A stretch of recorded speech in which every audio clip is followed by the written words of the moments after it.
You've downloaded the spreadsheet. You figured out how to price your leather work. So what's next? Well, I'm glad you asked, because it turns out I've made you another spreadsheet. Let me show it to you.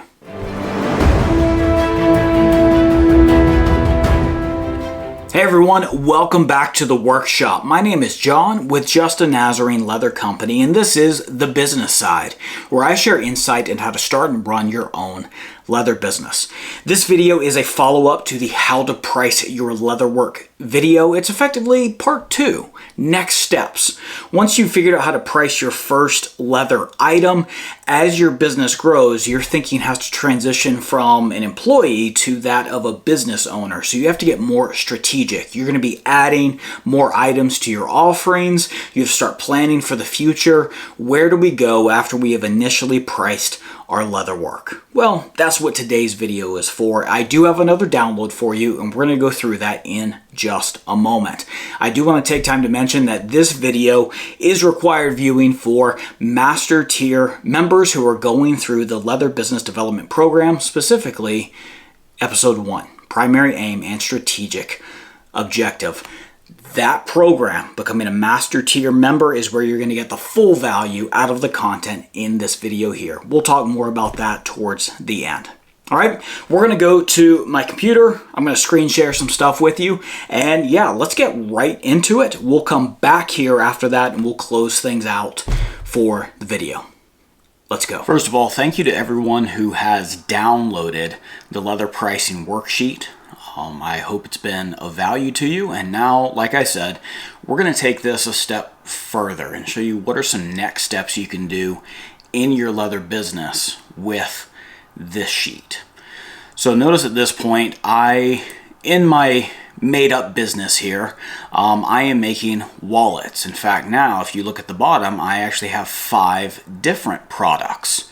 As I've expanded my business, I've decided to put a SKU number of W01, 02, 03, 04, and 05 just for my internal use, so I know how to code things properly so I don't have to type stuff out all the way. So W01, my flagship product, was just a simple card slot wallet, but then I upgraded to a flap wallet, a bifold, a trifold, and now a roper wallet, a tall one here. So this is how you can take that worksheet and you can actually use it for multiple products. All that you do is whatever tab you would like to duplicate, I'm just going to copy this W05, right click, and select duplicate. Okay, now it copies over exactly, and the tab is now called copy of W06. So let's just say I'm expanding my business and I want to offer a 6th type of wallet. With this copy, I can simply go in and right click the tab at the bottom, select rename, and I'm going to call this W06, and I'm going to delete the words copy of. Then I select enter, voila. Now I go over to the top, and in the formula bar, I can simply change this to W06, and I don't know what this new wallet's going to be. Let's just call it new wallet. And then you make any adjustments that you need to. I'm going to go ahead and put in some random numbers. All of these are random, by the way, completely made up stuff. I don't sell wallets in my business, at least not as of yet. I'm just making things up. So let's just say that this new wallet requires, shoot, I don't know why, 2.5. It requires more thread. Let's just up all these by 1. Right, and this one takes me 2 whole hours to do. So yeah, let's just say that we want this to be a $250 wallet. There we go. Everything is updated. We've got our new wallet. That is how you form a new product.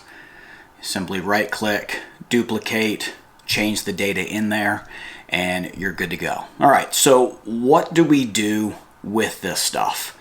Well, once you have multiple products, here is something that you can do with it. We need to find the averages of a lot of different items. The reason why we want to do this is to help us make predictions for the future.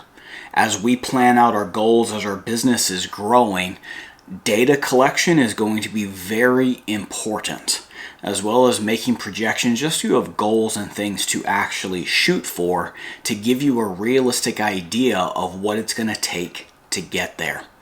As I mentioned in the intro, if you want detailed information on this, you can find it in episode 1 of the Leather Business Development Program series. That is for members only, so you will need to become a channel member at the master level to see how we're going to use the new document, the new spreadsheet that I'm about to show you. This is the new document that's available for this video. It's the average product pricing breakdown. Much the same way with the leather pricing worksheet, you will not have edit access to it. If you would like to download an actual copy of this, you will need to go to File and you will need to select Download, and I recommend the Microsoft Excel. If you want to use it in Google here, you will need to sign in. Once you sign in, select Make a Copy, and it will save a copy for you in your drive that you will be able to edit. That way the original copy that everyone gets doesn't get changed by you, so that way people can't see the internal workings of your business. So the way that you use this, you'll see there's a lot of error codes that are popping up, all right? All the formulas I have plugged in here are saying you can't divide by 0, all right? Cool. As we enter data, these formula boxes will begin to change and they will not show errors. The shaded areas are the places where you need to enter data, okay? And I'll work my way through it and then I'll explain column N here at the very end. So you use this in tandem with your leather pricing worksheet. So what you need to do is start to enter information from each of your worksheets for your product pricing into this particular form. Now it's going to come standard with 5 rows of items, but we actually just gave ourselves a 6th item. Okay, so we're going to fill in the first 5 first, then I'll show you how we're going to incorporate this 6th item in this form here. So you will need the item name, SKU number if you have one, if you've assigned that. All right, my SKU numbers are just W01, 02, 03, 04, 05, 06. The retail price, so whatever you set your retail price to, all right, based on your profit margin. Your materials cost, so that is just this box right here. Your labor cost, this box. Your packaging cost, this box. As you can see, the materials, labor, and packaging, I've got a similar gold color as to the pale gold that is here. So that way you can associate these 3 totals with these 3 columns here. And then your fixed costs need to go right here, which is this total right there. Okay, like I said, we'll get to this last column that is shaded. There's already formulas in it, but like I said, we'll talk about that in just a bit. So I'm going to go through and I'm going to enter all the data from my 5 items, my first 5 items. I'm going to enter that here, and then we will get to how to add that 6th row.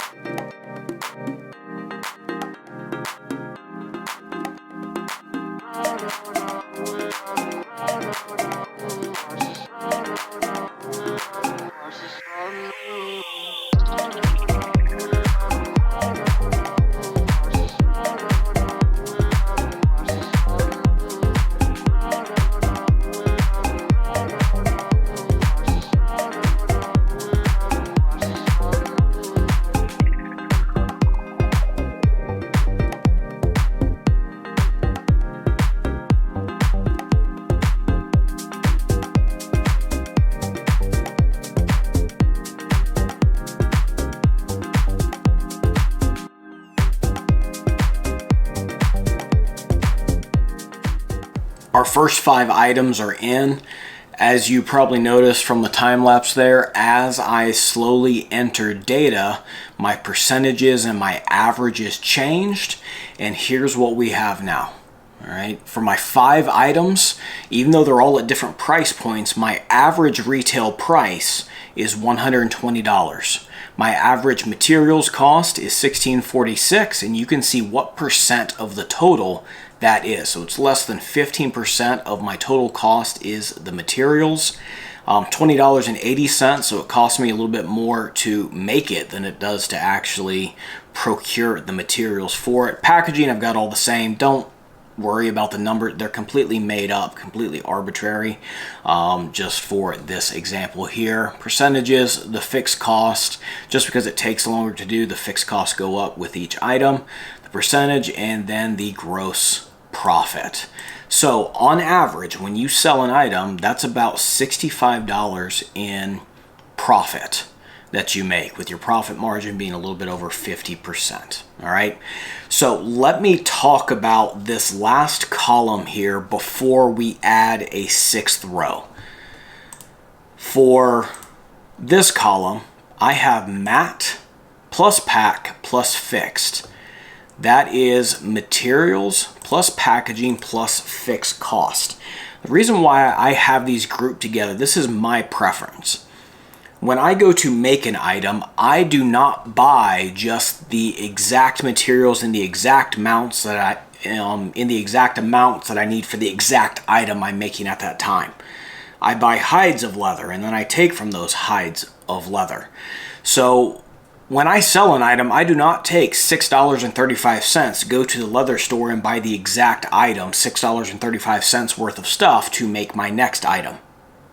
That is something I will need to transfer to a separate account to save up for the next time I go to buy things. Packaging, I don't buy the boxes that I ship things in, or the envelopes in this case, one at a time. I buy them 50, 100, 200 at a time.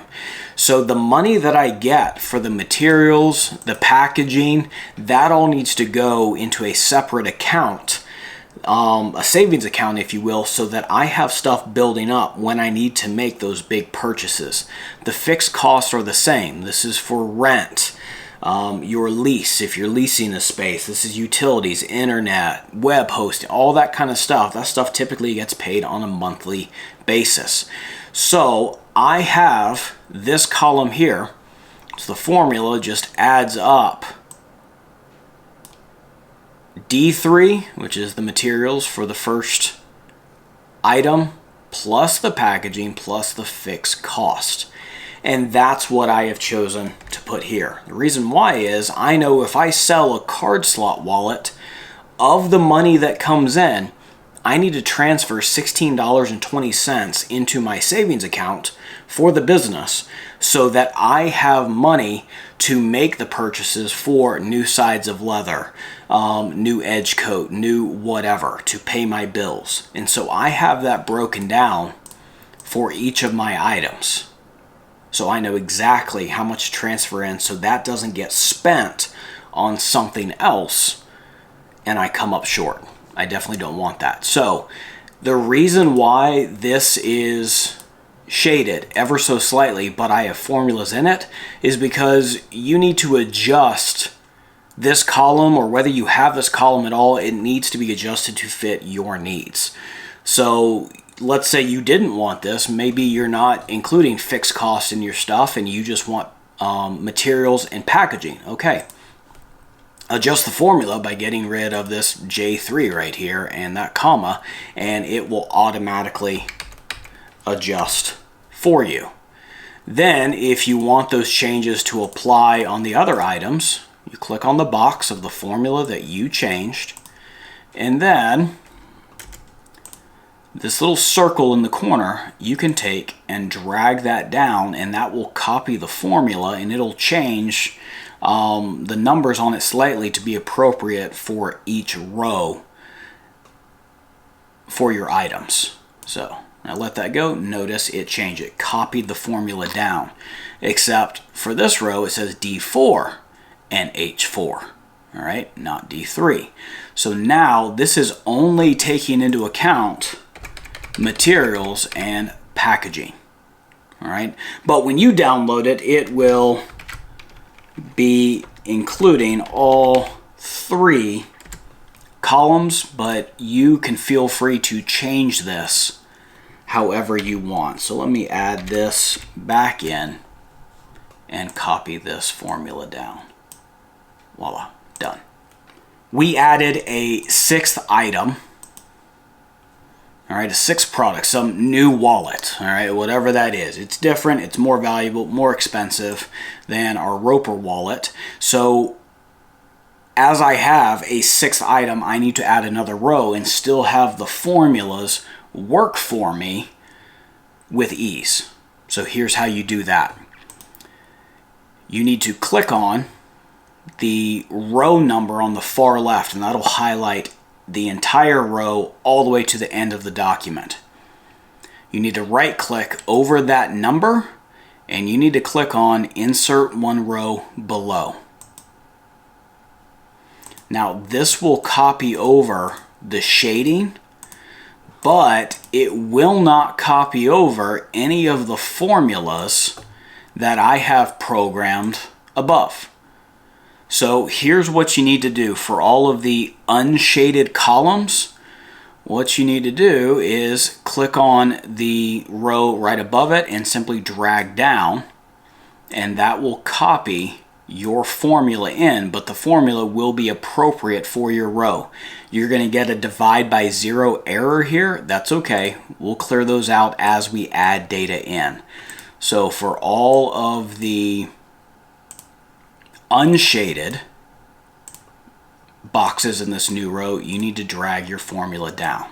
Okay, that takes care of this new row, but now our averages are going to be off. If you click on this first average for the retail, notice the range is C3 to C7, and when I highlight it, you can see that means it only goes to this box and is not taking into account our new box here for the new row that we've added. So the simple fix for that, you're going to have to go each of these formulas column by column by column. All you do is change this C7 to a C8. So you do that for each and every one.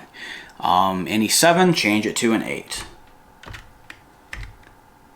And we're going to click in here, change a 7 to an 8, and we're going to work our way all the way down.